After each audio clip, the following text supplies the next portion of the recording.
Welcome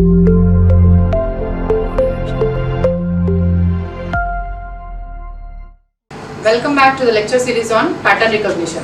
This is Josna Devi Bodapati, Assistant Professor, Department of CSE, VFSTR. In today's lecture, we will be discussing the properties and various operations that can be performed on matrices. So as part of the linear algebra for machine learning and pattern recognition, in the last two lectures, we have discussed about various concepts and operations that are related to vectors. So we have seen what vectors are and how and what are the different operations that can be performed on vectors. In today's lecture, we will discuss what matrices are and how they are helpful for our image processing or the pattern recognition systems, and what are the various operations that can be applied on matrices. The agenda of today's lecture is, we will be discussing what matrices are and how they are helpful for the pattern recognition systems. So then we will see various operations that can be performed on matrices. Then we will see various special types of matrices, kind of identity matrix, diagonal matrix, and various other types of special matrices. We will introduce them. So then we will see what the rank of the matrix is and how to identify the rank of the given matrix. We will see quickly what inverse of the matrix is and how do we identify the inverse of the given matrix. Let's start our discussion with understanding what matrix is. So matrix is a collection of elements, so that is a collection of numbers that are arranged in a tabular form. So that is, the matrix consists of both rows and columns. In the last lecture we have seen scalars and vectors. Scalar is basically a single number, so which is used to represent single value. So whereas vector is a collection of elements where the elements are having some pre-specified order.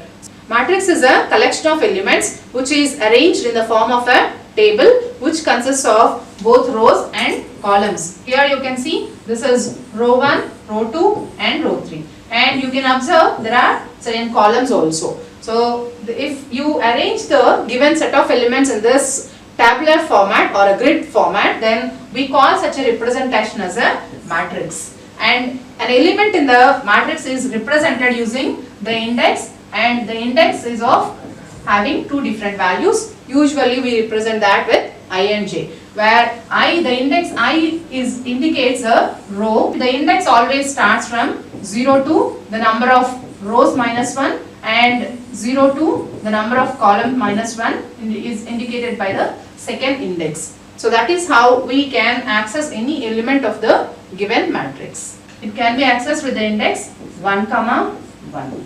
So it's in the first row, first column. When the index starts from 0th index, so now this element can be accessed using this index. That is what basically a matrix is, and this is the matrix of size 3 by 2 because we are having 3 rows in this matrix and 2 columns in this matrix. Now let's see why do we need matrices for the pattern recognition systems or the machine learning algorithms. Say for example, so here the facial image, a part of the facial image, I want to feed it as input to my algorithm, the pattern recognition system. So in that case, so every part of the image is represented using the numbers. So here in this case, the small portion of the image itself is represented using 8 pixels. So if you consider the small rectangular portion, it is represented using this 8 by 8 rectangular representation, so which is a matrix itself. And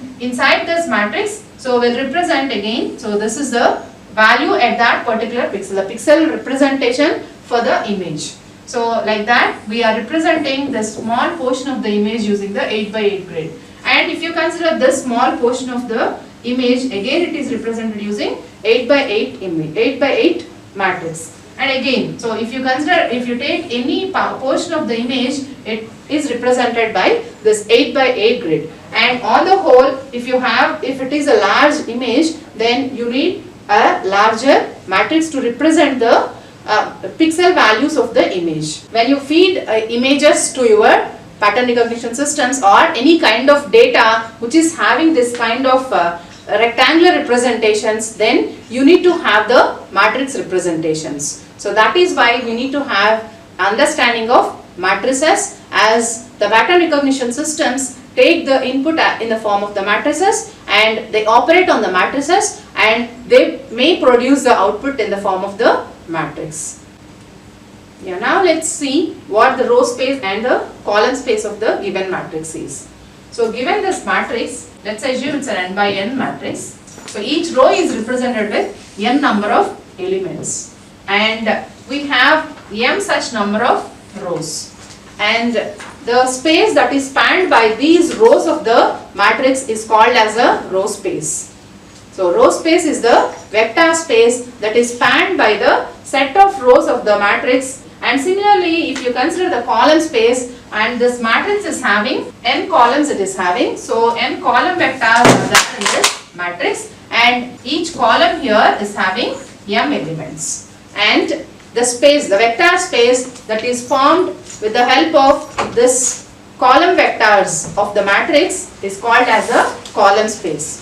So you will be having both row space and column space for the given matrix. So how do we define this row space and column space is? Row space is the space that is spanned by the set of rows of the given matrix is called as a row space, and similarly column space is the vector space that is spanned by the set of columns of the given matrix. For example, let's have two different matrices A and B and assume both are of the sizes m by n. In that case, we say that both A and B are having the same row space and the column space. That means they are sharing the same row space and the column space, as the dimensions of the matrices are the same. And now let's see what are the basic arithmetic operations that can be performed on the matrices. So the very basic operations are the addition and subtraction. When you apply addition on two different matrices, then the resultant is another matrix. And how do you get the addition of these matrices is, so you are just adding the corresponding elements. So these first elements of the two matrices, that is the corresponding elements of the two given matrices, you are just adding them up and that forms the first element of your new matrix. And similarly, so the corresponding elements in the other positions also, you are just adding them up and that forms your next element. And so on and so forth, you need to continue this to get the whole addition of the matrices. So addition of the given two matrices is obtained by adding the corresponding elements of the given two matrices, and that gives a new matrix. And now let's see how do we apply subtraction of the two matrices. In the case of the addition of matrices, we are just adding the corresponding elements, but in this case we are kind of subtracting the corresponding elements of the given two matrices. So here if you subtract A and E, you will get this position. So A minus E. So you take the corresponding elements, just apply a subtraction operation on that, and that results in the new element, and that gives the element in your new matrix. And similarly B minus F, that gives the next element, and so on and so forth. Depending on the size of your matrix, you need to continue this process till you reach the last element of your matrices. When you add two matrices, you are getting a new matrix. When you apply subtraction on the matrices, you are getting a new matrix. And now let us see how do we apply matrix multiplication.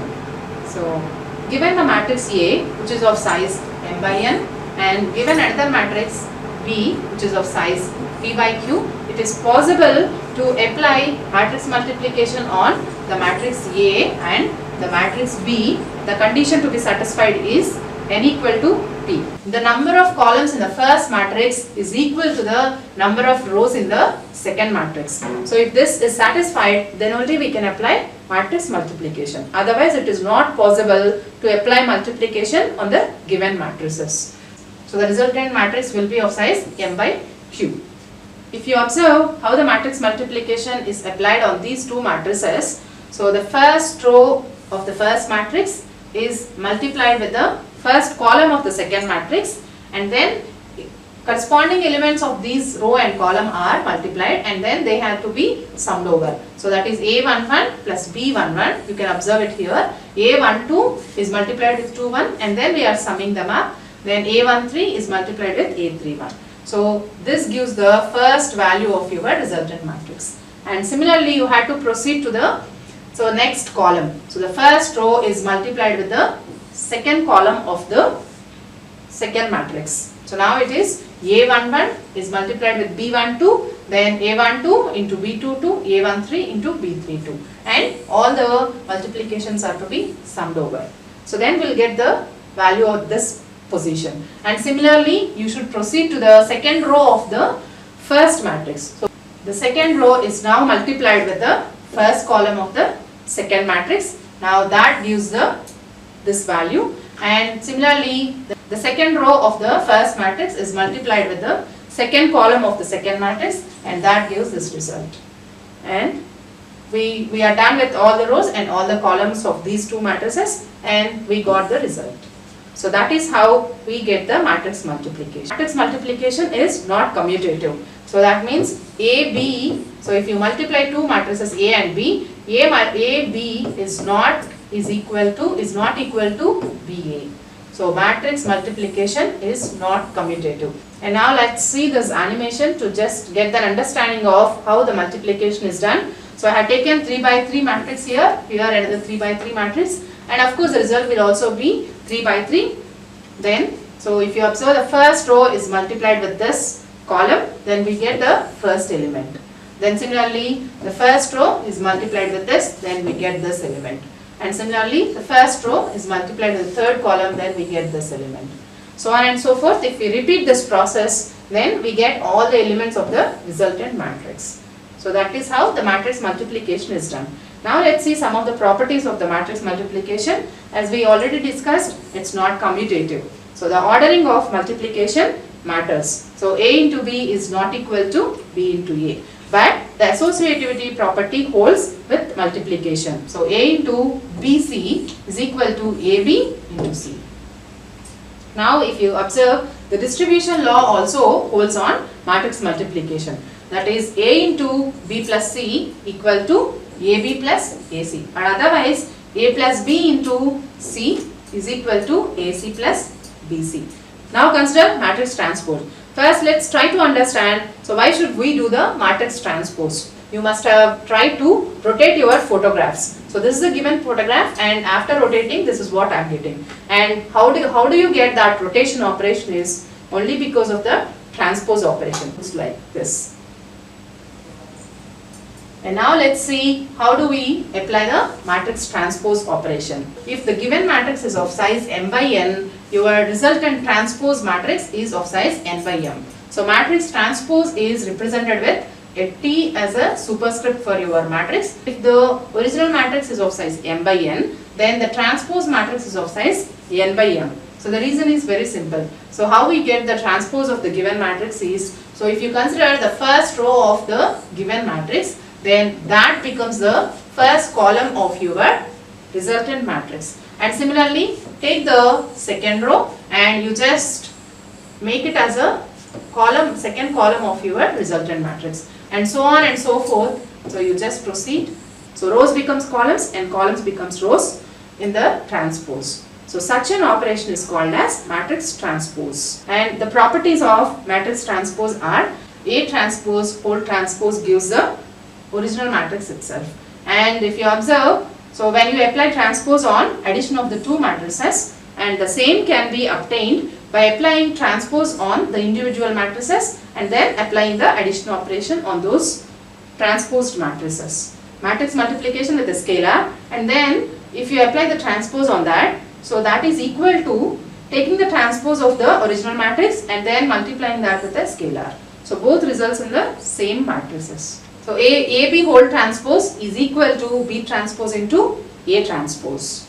Now let's see what scalar multiplication is. So we'll be given a scalar and a matrix, and how do we perform the scalar multiplication of the matrix. So scalar multiplication is basically to scale the given matrix. Every element will be scaled up with the given scalar. So now consider this case, lambda is a scalar and this is the matrix which is of 3 by 3, and in this case every element will be multiplied with this scalar. So that's what the scalar multiplication of the matrix is. So if you observe, the resultant with the size of the matrix will not change, will remain as it is, but so every value will be scaled by this lambda.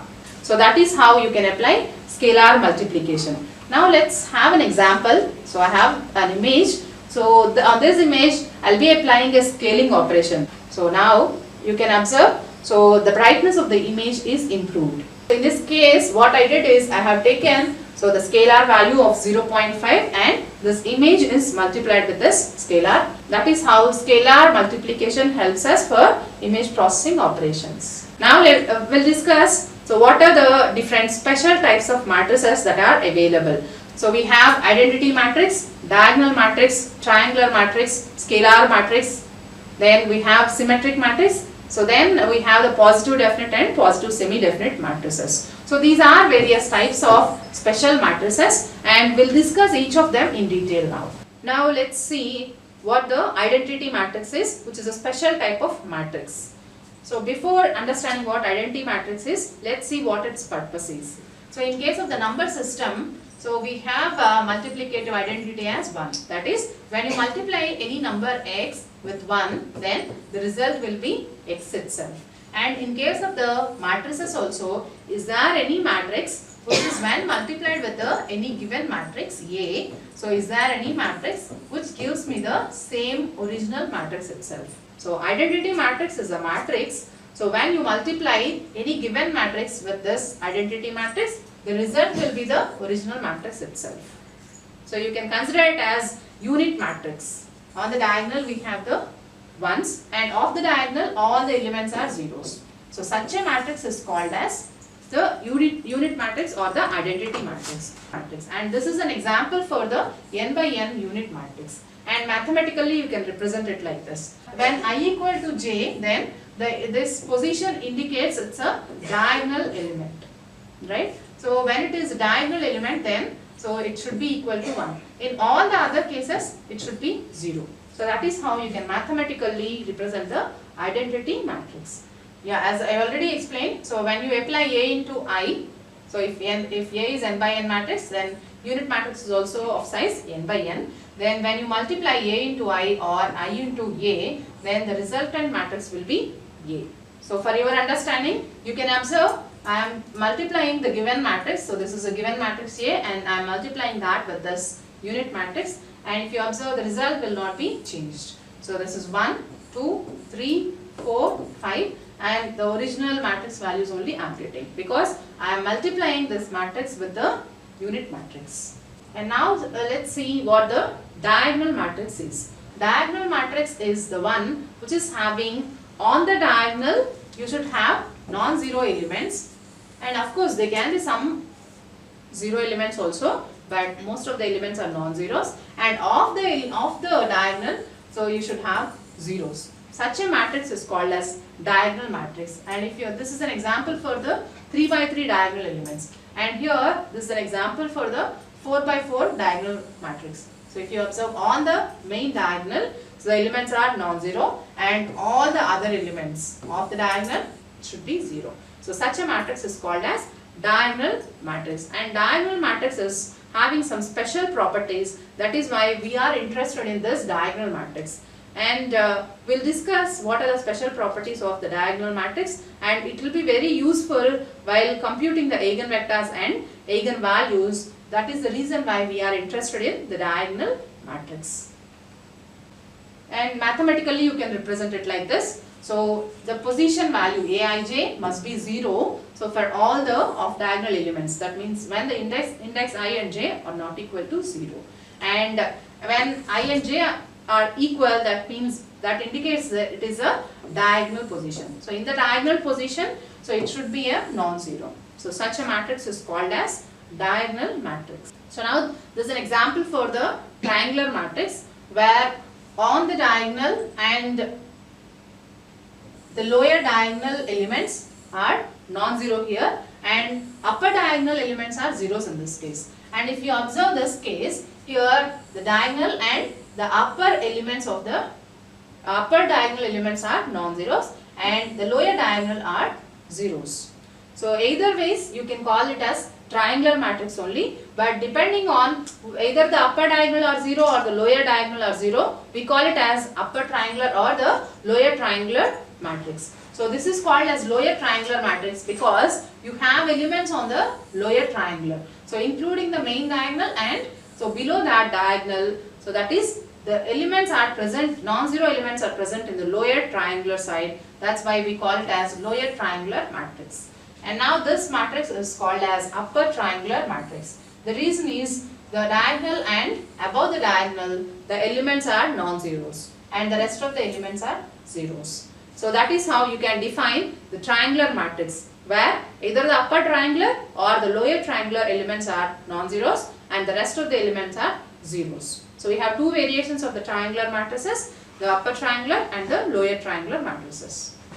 Now let's see what the scalar matrix is. So scalar matrix is also a diagonal matrix, but on the diagonal, so similar to the diagonal matrix, on the diagonal alone you have the elements. So here this is a generalized representation.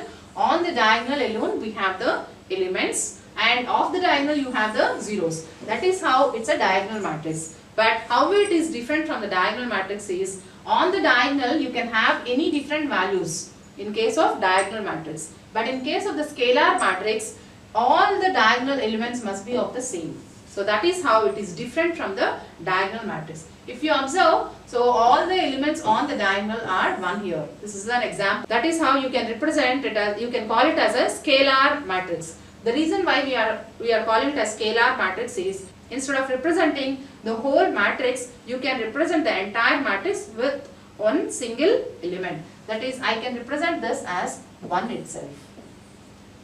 So if I know that what is the value that is there on the diagonal, one single value, so I can later on represent it in this form. So say for example, so the image size is 100 by 100. In that case, I need to store all the 100 by 100, 100 into 100 elements. When it is a scalar matrix, so instead of storing the entire image, I can simply call it as a scalar value and I just store the single value and the dimensions of the matrix. Instead of storing the 100 into 100 elements, I can simply store this element along with the dimensions. That is how the scalar matrices are helpful. Now let's see what the symmetric matrix is. Symmetric matrix is a matrix whose transpose is the original matrix itself. So if you consider the matrix, its transpose is also equal to the original matrix. That's what the symmetric matrix is. If you observe this matrix, now this is the symmetric matrix. If you apply transpose on this matrix, then this is the resultant I am getting. So which is equal to this. If you observe this matrix and this matrix is the same. So that means the transpose and the original matrix both are the same. In that case, you can call a matrix as a symmetric matrix. Symmetric matrix is always a square matrix. The matrix which is satisfying the condition A equal to A transpose. If the matrix is symmetric, then in that case, the inverse of the matrix is also a symmetric matrix. So you can convert the given matrix into symmetric matrix by applying this operation. Either you take the A transpose into A or A into A transpose. So symmetric matrix is again having some special properties, and we are very much interested in symmetric matrices because it simplifies the computation in many cases. That is why we are interested in symmetric matrices. And usually if you observe, A transpose A is not equal to A into A transpose. So we have special type of matrix called as positive definite matrix. So these positive definite matrices are having some special properties with respect to computation of the eigenvalues and eigenvectors. So that is why we are interested in these special type of matrices called as positive definite matrices. Now let's see what these positive definite matrices are. So given any matrix A, so you can call it as a positive definite matrix when it satisfies this condition. The condition is for any non-zero vector x, so this value must be a positive value. So that is x transpose Ax, which results in a scalar value. So that should be a positive value, which is a non-zero value. So then only you can say that it is a positive definite matrix. So given a matrix A, for any vector which is a non-zero vector x, so it should satisfy x transpose Ax greater than 0. So then you can call the matrix as positive definite matrix. So if the matrix is a positive definite matrix, then all the eigenvalues of that matrix are real values. And now let's see what the positive semi-definite matrix is. So in addition to the positive definite matrix, we have another matrix called as semi-definite matrix. So in this case, so there is a little relaxation in the rule. So given the matrix A, so for any non-zero vector x, so the condition here is x transpose Ax can be greater than or equal to 0. So here in the positive definite case, it should be greater than 0. So it strictly should be a positive value. So zeros are not inclusive here in this case. But here zeros are inclusive. So in this case, such matrices are called as positive semi-definite matrix. And now let's see, so some more concepts related to the matrices. So we'll discuss now what the trace is of the matrix is. So we need all these concepts to understand in detail about the pattern recognition systems. So at some point of the time or the other, so we'll definitely get to know, we'll come across all these topics. So that is why we need to have a review of all these concepts. The trace of the matrix, rank of the matrix, det of the matrix, then we'll see what the matrix inverse is, and when it is not possible to identify the inverse of the matrix, so we need to identify the matrix inverse somehow, and that is called as pseudo inverse of the matrix. So let's see in detail each of this. So the trace of the matrix. Trace of the matrix is the sum of the elements on the main diagonal. So that value is called as the trace of the matrix. So on this, the main diagonal elements are 1, 5 and 9, and if you just sum them up simply, then that gives the trace of your matrix. And now mathematically you can represent it like this. So summation over all the elements on the diagonal elements, Aij, and the condition is missing here. So when I equal to j, then for all I equal to j, then you need to apply this. So then you call it as trace of the matrix. Now let's see what the rank of the matrix is. Basically, rank of the matrix can be defined in two different ways. So this is the first definition. According to the first definition, rank of the given m by n matrix can be defined as the maximal number of linearly independent columns or maximal number of linearly independent rows. If A is of size m by n, then the properties are, so rank of A is always less than or equal to, so the minimum of m comma n, where m is the number of rows and n is the number of columns. So it can never go beyond this, right? So that is why it should be minimum of the number of rows and the columns. Say for example, your number of rows are 3, 2, definitely, so your rank is either less than or equal to 2, because the minimum of m comma n is 2. And if the rank of the matrix A is m, so where m is the number of rows, in that case you can call it as full row rank matrix. The rank of the matrix A is m, where m is the number of rows, then we call such a matrix as full row rank matrix. And similarly, when the rank of the matrix A is n, that is where n is the number of columns, in that case we call it as full column rank matrix. So that is how you can define rank, and these are the properties pertaining to rank of the matrix according to the first definition. So the second way of defining the rank of the matrix is this number is equal to the dimensions of the largest square submatrix that has a non-zero determinant value. Now let's see an example. So in this case, so the matrix is of size 4 by 4 and this matrix is having the rank 3. If you observe, the det of this matrix is 0. So rank of the matrix cannot be 4. So it's less than that. So in that case, you need to identify the determinant of the submatrices and you need to check whether it is 0 or not. So I just checked. So for this submatrix 4, 5, 2, 3, 9, 6, 8, 10, 7. So this part is this submatrix. For this submatrix, when I computed the det of the submatrix, it is equal to 63, and which is a non-zero value. So I can say that so the rank of this matrix is 3. So you can define it this way. So the rank of the matrix is the submatrix which is the largest submatrix whose determinant is a non-zero value and its dimension. So here this dimension is 3, that is why the rank of this matrix is 3. Now let's see how do we identify determinant of a matrix. The determinant of a matrix is simple to identify for the 2 by 2 case. So consider this 2 by 2 matrix. So how do we identify determinant of the matrix is, so take the main diagonal elements, just multiply them. So it's A into D minus B into C. So that is how you get the determinant of a 2 by 2 matrix. So consider this example here. So on this diagonal it is 8 into 2. So 8 into 2 minus it is 4 into 3. 8 into 2 minus 4 into 3 it is 16 minus 12. So the determinant value is 4. So for 2 by 2 case, this is how we can identify the determinant of the matrix. And the properties are, if you consider the determinant of A into B, then it is equal to identifying the determinant of A first, then determinant of B, then you multiply these two, both are equal. And in case of the addition, so the determinant of A plus B is not equal to the sum of the determinants of the individual matrices. So now let's see how do we identify the determinant of a 3 by 3 matrix. So here in this case I have a 3 by 3 matrix, and how do I identify the determinant of this matrix is, so first they take the first element and A into, and you take this submatrix. So how do we get this submatrix is, whenever you are taking this element and you just ignore this row and this column, and the remaining is a submatrix, and you need to identify the determinant of that submatrix. So A into determinant of this submatrix and minus B into determinant of, after removing this B row, bth row and column, so the remaining elements are D, E, F, G, I. So that is the submatrix I get, and I need to identify the determinant of that submatrix. Plus, so in the first row I have still C. So plus C into determinant of, so the remaining submatrix.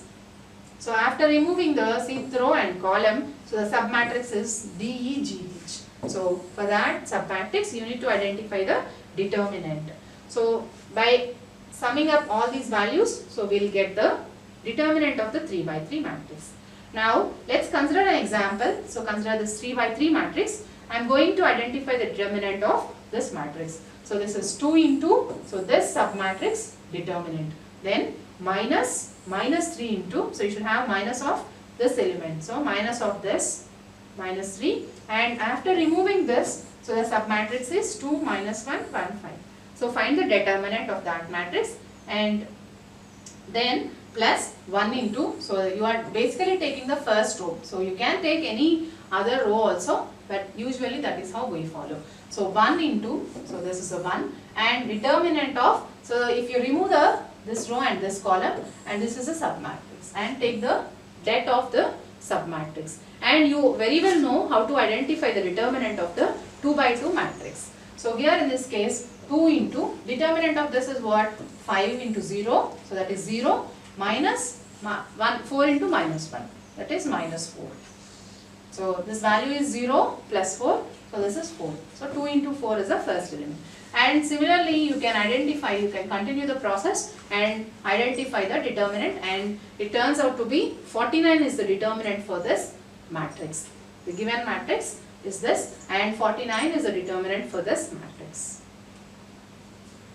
And now let's see how do we find the inverse of the given matrix. So what the inverse of the given matrix is, so inverse of the given matrix is the one which satisfies this condition. So when you multiply the inverse matrix with the original matrix, it should result into a unit matrix. So the inverse of the matrix is represented by A inverse, and it is computed with using this. So 1 by determinant of A, and take the cofactor of the matrix A, and you take the transpose of that cofactor matrix. So you are multiplying the determinant, inverse of the determinant of the matrix with the transpose of the cofactor matrix, and that gives the inverse of the given matrix. And now let's see, so A inverse of this matrix, that is A, B, C, D is the matrix, and we are going to identify the inverse of this matrix. How do we get this? It is very simple in the 2 by 2 case. So it's 1 by AD minus BC, and actually cofactor matrix transpose is, so DA minus B minus C. So that is the transpose of the cofactor matrix, and if you multiply these two, that results in the inverse of the given matrix. Now let us see some properties of the inverse matrix. So inverse of a matrix exists only when the determinant of the matrix is a non-zero. So when the determinant of the matrix is non-zero, then we call such matrices as non-singular matrices. Only for the non-singular matrices, the inverse of the matrix exists. So for the other matrices, so we call them as singular matrices. For the singular matrices, inverse does not exist. If you consider any two matrices A and B, and if A inverse and B inverse exist for them, for both these matrices, then so these properties hold. So AB whole inverse, if you do the multiplication and then apply inverse on that, that is equal to applying the inverse on the matrices separately and then multiplying them. So both are equal. And if you consider A transpose whole inverse is equal to A inverse whole transpose. That is, applying transpose and then applying the inverse is equal to applying the inverse and then applying the transpose. So both results in the same matrix itself. And then if you consider the terminology, so singular matrix is the one so for which A inverse does not exist. So I already explained. So if the determinant of any matrix is equal to 0, then such a matrix is called as singular matrix, and for the singular matrices, A inverse does not exist. For the matrices for which the determinant of A is non-zero, and we call them as non-singular matrices, and for them alone the inverse exists. And there is another type of matrix called as ill-conditioned matrix, and ill-conditioned matrix is the one which is close to being the singular matrix. And now let's see inverse of the special matrices. There are certain special types of matrices, and so there is some convenience of identifying inverse for those special cases. So let's see what are they. So consider the orthonormal matrices. So orthonormal matrices means, so each column, if you take each column of the matrix as a vector, then each column, all the columns are linearly independent. So that is, the matrix is formed with the set of column vectors where all the columns are linearly independent. So for and each column length is equal to 1. So such matrix is called as orthonormal matrix, and for the orthonormal matrices, A inverse is equal to A transpose. In that case, you need not to identify inverse at all. Simply if you get the A transpose, that itself indicates a inverse. So that is that simple, the identification of the inverse in case of orthonormal matrices are. So if you consider here in this case, for example, so the generalized form I have taken. So this is a 3 by 3 matrix, and if you take the inverse, and that is equal to, on the original matrix, if I apply the transpose, so both are equal. So A transpose is equal to A inverse, and such matrix is called as orthonormal matrix. And now let's see another case of the diagonal matrices. So we have already seen what the diagonal matrices are.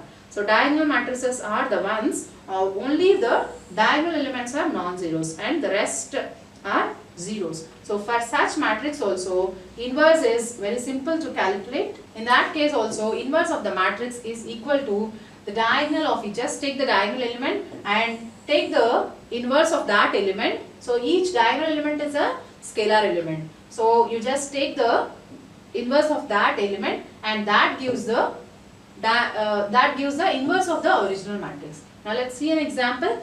Consider this is the diagonal matrix. On the diagonal only we have certain elements, non-zero elements, and of the diagonal they are all zeros. And how do we get the inverse of this matrix is, so take D1 and just get 1 by D1 in that location.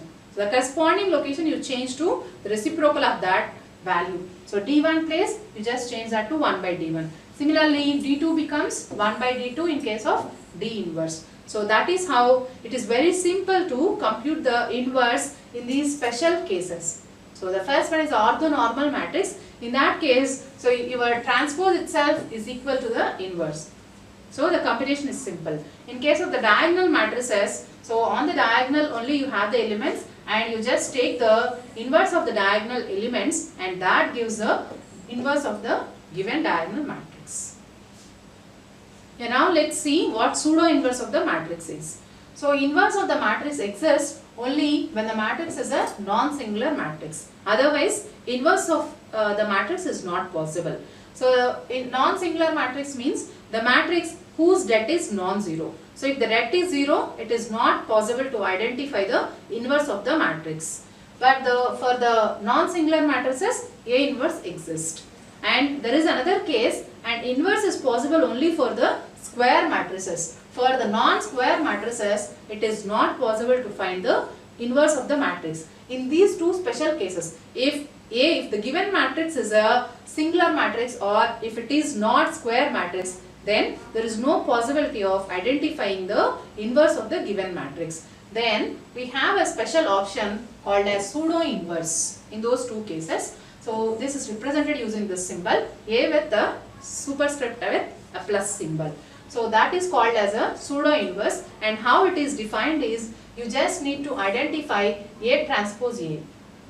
So whenever your A transpose A is non-singular, then only you can apply the pseudo inverse for the given matrix. So first of all, you need to check whether A transpose A is non-singular or not. So if A transpose A is non-singular for the given matrix A, then pseudo inverse exists. Now let's see what pseudo inverse is. So pseudo inverse can be represented as, so A transpose A whole inverse into A transpose. So you just take the inverse of A transpose A and then you multiply that with A transpose, and that gives the pseudo inverse of the given matrix. So now if you consider A transpose A as a single entity, and here so you just call it as some matrix X. So now it looks like X inverse into X, right? So X inverse into X is I. So that means when you apply pseudo inverse of the matrix, so you are getting an identity matrix. So if you multiply the pseudo inverse of the matrix on A, then it gives the identity matrix. So that is how pseudo inverse acts as inverse itself. So what is inverse? Inverse of the matrix is the matrix with which if you multiply the original matrix, it should result in the identity matrix. In this case also, when you multiply the given matrix with this pseudo inverse, you are getting the identity matrix. So you can consider this as pseudo inverse of the matrix. Whenever the inverse of the matrix is not existing, then you can go for the pseudo inverse. So basically there are two cases when we go for pseudo inverse. So in the first case, when the given matrix is a singular matrix, or when the given matrix is a non-square matrix. In these two cases, we opt for pseudo inverse of the given matrix. So far we have seen various concepts on matrices. So we have discussed what matrix is and what are the various operations like addition, subtraction, multiplication, then scalar multiplication, and how to apply all these things we have discussed. Then we have seen various special types of matrices like diagonal matrix, triangular matrix, identity matrix, scalar matrix.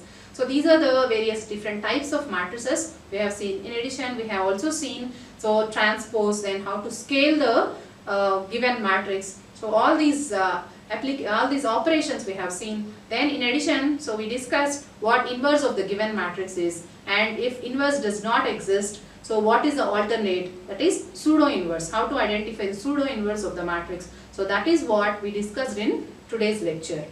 So I thank all of you for watching this video. Thank you.